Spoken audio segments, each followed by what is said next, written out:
দোয়ার অলৌকিকতা, হৃদয়ের ভাষা। দোয়া এ শুধু কিছু শব্দ নয়, এটা এক ভাঙা হৃদয়ের সাহসী আর্তনাদ, যা জমিন ছুঁয়ে সরাসরি উঠে যায় আকাশের দরবারে, যেখানে অসম্ভব বলে কিছু নেই। যখন সব দরজা বন্ধ হয়ে যায়, মানুষ যখন মুখ ফিরিয়ে নেয়, তখন দোয়ার দরজাই থাকে খোলা, নীরব কিন্তু সবচেয়ে শক্তিশালী। এক ফোঁটা অশ্রু মিশে গেলে দোয়ায় পাহাড় সম কষ্টও কেঁপে ওঠে। দোয়ার অলৌকিকতা এমন, যা ভাগ্য বদলায়, সময় থামায়, আর অদৃশ্য পথে এনে দেয় সাহায্য। আজ যে দোয়া চোখের জলে ভেজা, কাল তা হয়ে উঠতে পারে জীবনের সবচেয়ে সুন্দর উত্তর।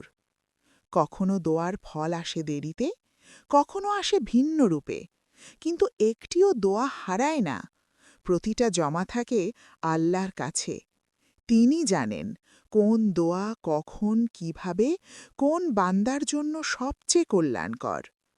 দোয়া মানুষকে একা হতে দেয় না, এটা ভয়ের মুহূর্তে সাহস দেয়, হতাশার রাতে আশার আলো জ্বালে।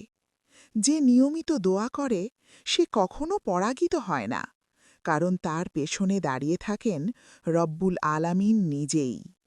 তাই দোয়া করো, কাঁদো, চুপচাপ আল্লাহর কাছে বলো সব কথা, কারণ দোয়ার অলৌকিকতা এখানেই। একটি বান্দা যখন তার রবকে ডাকে, তখন আকাশ নড়ে আর রহমতের দরজা খুলে যায়।